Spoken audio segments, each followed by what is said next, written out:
তো ডিজিটাল পর্দা না, আমরা বলছি ফাতিমা রাদিয়াল্লাহু আনহার মতো পর্দা, আয়েশা রাদিয়াল্লাহু আনহার মতো পর্দা, খাদিজা রাদিয়াল্লাহু আনহার মতো পর্দা। আল্লাহ পাক তৌফিক দান করবে। সহজ চারটা কথা আপনাদেরকে বলে দেই, মা বোনদেরকে বলছি। পোশাকটা এমন হবে না, আপনার পোশাকটা এমন হবে না যে পোশাকটা পরেও গায়ের কাঠামো বোঝা যায়। এক নম্বর কথা, ফুল স্টপ। এমন বোরখাও চলবে না যে বোরখা পরলে গায়ের কাঠামো দেখা যায়। এটি প্রজেক্টর আছে ওখানে, হয়তো বা দেখতে পাচ্ছেন, বুঝাচ্ছি। এই যে আমার জামার হাতা দেখতে পাচ্ছেন, আমার হাত কতটুকু মোটা আপনি কি বুঝতে পারছেন? আমার মাসল কি বুঝতে পারছেন কত চওড়া? 4 প্যাক না 6 প্যাক? আচ্ছা, এটা কোনো প্যাকই না অবশ্য। আচ্ছা, তো এখন এটা ঠিক আছে পর্দা। এটা যদি আপনার অন্য কোনো অঙ্গ প্রত্যঙ্গ হয় একই হুকুম, প্রতিটার ক্ষেত্রে কি একই হুকুম। হাতের ক্ষেত্রেও যেমন হুকুম, অন্য সমস্ত অঙ্গ প্রত্যঙ্গের ক্ষেত্রে কি একই হুকুম। বুঝাতে পারছি? আর ভেঙে বলা দরকার আছে? আচ্ছা, এখন যদি এই কাপড়টা এমন হয় যে কাপড় পরেও আমার হাতের কাঠামোটা এভাবে বোঝা যাচ্ছে, দেখেন এখন বোঝা যাচ্ছে যে আমার হাত কতটুকু মোটা কতটুকু পাতলা, এই পর্দা চলবে না, এই বোরখা চলবে না। এটা 1 নাম্বার। 2 নাম্বার কি? 2 নাম্বার হচ্ছে কাপড়টা এত পাতলা হবে না যেটা পরেও বাইরে থেকেই ভিতরের অঙ্গ দেখা যাচ্ছে। ঠিক আছে? একটু দেখেন, আমার এই জামা দিয়ে কি ভিতর থেকে বাইরে থেকে দেখা যাচ্ছে যে আমার হাতের রং কেমন? এটা ঠিক আছে। যদি কাপড়টা এমন হতো যে বাহির থেকেই ভিতরের অঙ্গ দেখা যাচ্ছে, তাহলে এটা পর্দা হতো না। 2 নম্বর পয়েন্ট কি তাহলে? এই কাপড়টা এমন হবে না যে কাপড় পরেও বাহির থেকে ভিতরের অঙ্গ দেখা যায়। 2, আমি চেষ্টা করছি সহজ করে বলার জন্য।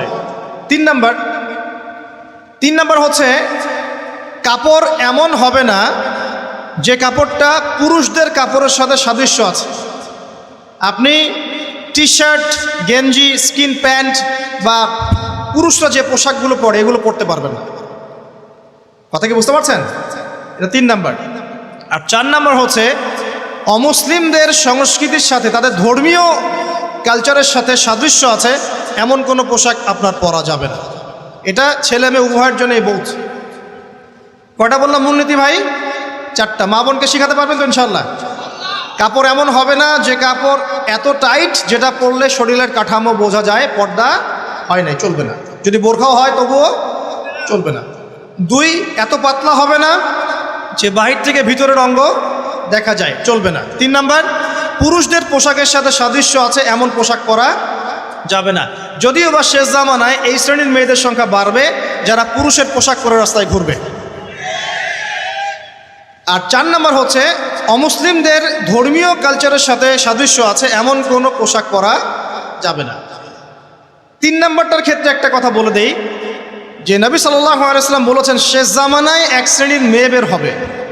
শেষ জামানা বলতে আসলে ওই জামানায়, নবীর জামানায় তারা ছিলেন না, তারা পরবর্তীতে কোনো জামানায় আসবেন, যেটা আমরা এখন দেখতে পাচ্ছি। তো এমন এক শ্রেণীর মেয়ের কথা বলা হয়েছে যে যারা কাপড় পরেও নগ্ন থাকবে। কি থাকবে? নগ্ন। আরবিতে বলা হচ্ছে নিসাউন, তারা এমন এক শ্রেণীর মহিলা হবে কাসিয়াতুন, কাপড় পরে থাকবে, আরিয়াতুন, তারপরেও নগ্ন থাকবে। বোঝানোর প্রয়োজন আছে কি? কোনো প্রয়োজন নাই, অ্যাডাল্ট আপনারা সব বোঝেন।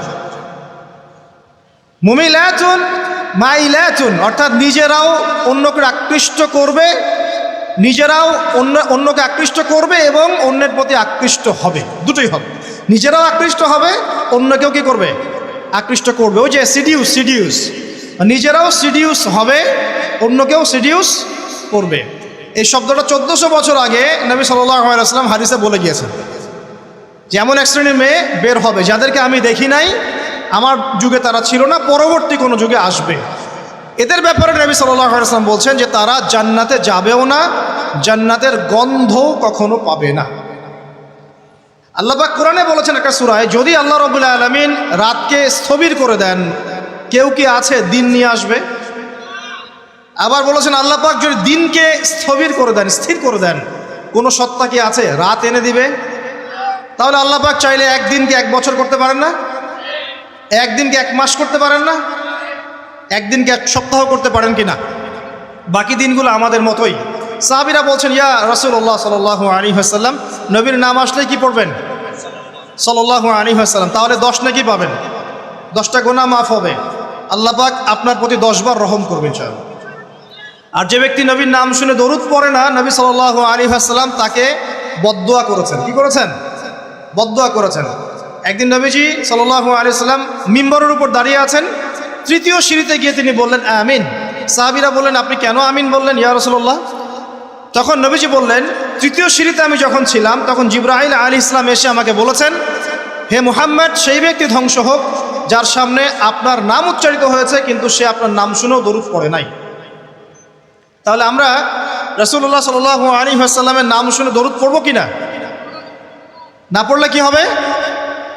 না পড়লে রাসূল সাল্লাল্লাহু আলাইহি ওয়াসাল্লামের বদদুয়া পেতে হবে। আচ্ছা, একটা প্রশ্ন এখানে থ্রো করে সামনে যাই, যে যদি রাসূল সাল্লাল্লাহু আলাইহি ওয়াসাল্লামের নাম শুনে দরুদ না পড়লেই এই শাস্তি হয়, অভিশাপ পেতে হয়, তাহলে আমরা যারা সারা জীবন রাসূলের সুন্নতের খেলাফ চললাম তাদের কি হবে বলেন? শুধু রাসূলের নাম শুনে যদি কেউ দরুদ না পড়ে তাহলেই রাসূল সাল্লাল্লাহু আলাইহি ওয়াসাল্লাম বলছেন সে ধ্বংস হোক। তাহলে যে ব্যক্তি সারা জীবন, আমরা এখন দাড়ি রাখতে পারলাম না, সুন্নতি লেবাস চিনলাম না, টাকটুর উপরে কাপড় উঠাতে পারলাম না, আমরা রাসূলের মতো সুন্নত পদ্ধতিতে নামাজ পড়তে পারলাম না, কোরআন তেলাওয়াত করা শিখলাম না, তাসবিহ তাহলিল করতে পারলাম না, পর্দা করলাম না, রাসূলের আদর্শ নিজের ভিতরে ধারণ করলাম না, পরিবারে রাসূলের আদর্শ প্রতিষ্ঠা করলাম না, সমাজে প্রতিষ্ঠার কোনো চেষ্টা করলাম না, রাষ্ট্রে প্রতিষ্ঠার কোনো চেষ্টা করলাম না, আমাদের কি হবে? এটা বোঝার জন্য কি পিএইচডি ডিগ্রি করার দরকার আছে? বুঝতে পারছি না কি হবে। যেমন একটা আয়াত আছে কোরআনে, সূরা বাকারার 279 থেকে 84 পর্যন্ত দেখবেন। একটা আয়াতে আল্লাহ পাক বলছেন, ইয়া আইয়ুহাল্লাযীনা আমানু, হে মুমিনগণ। মুমিন কারা? আমরা তো মুমিন নাকি? মুমিন কারা? কি আমরা মুমিন না? কনফিউশন আছে? মুমিন কারা? যারা 6টা পিলারে বিশ্বাস করে। কয়টা পিলার? 1 নম্বর আল্লাহ বিশ্বাস করে না দেখেই। 2 নম্বর আল্লাহ পাকের ফেরেশতা মণ্ডলীর প্রতি বিশ্বাস করে না দেখেই। 3 নম্বর আল্লাহ পাকের সমস্ত আসমানি কিতাবে বিশ্বাস করে না দেখেই। 4 নম্বর আল্লাহ পাকের প্রেরিত রাসূলগণের প্রতি বিশ্বাস করে না দেখেই। আমরা কি নবীজিকে দেখেছি? দেখি নাই। সাহাবীরা দেখেছেন। যে ব্যক্তি পরকালে বিশ্বাস করে না দেখেই, এবং তাকদীর বা ভাগ্যের ভালো মন্দে বিশ্বাস করে না দেখেই। এই 6টা পিলারে যে ব্যক্তি মনে বিশ্বাস করে, মুখে স্বীকৃতি দেয় এবং কাজেও বাস্তবায়ন করে তাকে বলা হয় মুমিন। শুধু মুখে বলে, কাজের কোনো ফিকির নাই, মুমিন বলা যাবে? নামাজ পড়তে হয় জানে, এতটুকুই, নামাজ জীবনে পড়ার তৌফিক হলো না, পড়লো না, তাকে কি আপনি মুমিন বলবেন? আচ্ছা, তো আমরা যদি মুমিন হই, আমাদেরকে আল্লাহ পাক বলছেন, কি বলছেন? ইত্তাকুল্লাহ, তোমরা আল্লাহকে ভয় করো, তোমরা আল্লাহকে ভয় করো। ওয়াযারু মা বাকিয়া মিনার রিবা, এবং সুদের অবশিষ্ট অংশগুলো ছেড়ে দাও। ইন কুনতুম মুমিনিন, যদি প্রকৃত অর্থেই তোমরা মুমিন হয়ে থাকো। তারপরের আয়াত আল্লাহ পাক বলছেন, ওয়া ইল্লাম তাফআলু, তোমরা যদি সুদ না ছাড়ো। কি না ছাড়ো? সুদের আরবি হচ্ছে রিবা, যেটা দিয়ে পুরো ওয়ার্ল্ডের ইকোনমিক সিস্টেম এখন দাঁড়িয়ে আছে। তোমরা যদি সুদ না ছাড়ো তাহলে কি হবে? ফাযানু বিহারবিন মিনাল্লাহি ওয়া রাসূলিহি, তাহলে আল্লাহ এবং তার রাসূলের বিরুদ্ধে যুদ্ধের ঘোষণা শুনে রাখো। এখন আমাকে বলেন, মুমিন ব্যক্তি যদি, মুমিন হোক আর কাফের হোক আর যেই হোক, সে যদি আল্লাহ এবং তার রাসূলের সাথে যুদ্ধ করে, সে কি পরকালে নাজাত পাবে? মুসলিম হয়ে কালিমা পড়ে সুদ খেয়ে যদি আল্লাহ এবং তার রাসূলের সাথে যুদ্ধ করে, সে কি কবরে প্রশ্নের উত্তর দিতে পারবে? সে হাউজে কাউসারের পানি পাবে? সে নবী সাল্লাল্লাহু আলাইহি ওয়াসাল্লামের সুপারিশ পাবে? এতটুকু বোঝার জন্য কি আমার পিএইচডি করার দরকার আছে? ঠিক একই কথা, যদি আমরা নবীর নাম শুনে দরুদই না পড়লাম তাহলেই ধ্বংসের কথা বলা হচ্ছে। আর সারা জীবন যদি আমরা রাসূল সাল্লাল্লাহু আলাইহি ওয়াসাল্লামের আদর্শের খেলাফ চলি, তাহলে কি আমাদের পরকালটা শুভ হবে? কি মনে হয়? অতএব আজকের প্রথম নসিহত অনেক হবে ইনশাআল্লাহ। জীবনের প্রতিটা ডিপার্টমেন্ট, আপনার ইবাদত, পরিবার, সমাজ এবং অন্যান্য সেক্টরগুলো, বিশেষ করে অর্থনৈতিক সেক্টরটা রাসূলুল্লাহ সাল্লাল্লাহু আলাইহি ওয়াসাল্লামের আদর্শে ঢেলে সাজানোর চেষ্টা করেন। আল্লাহ পাক তৌফিক দান করুন।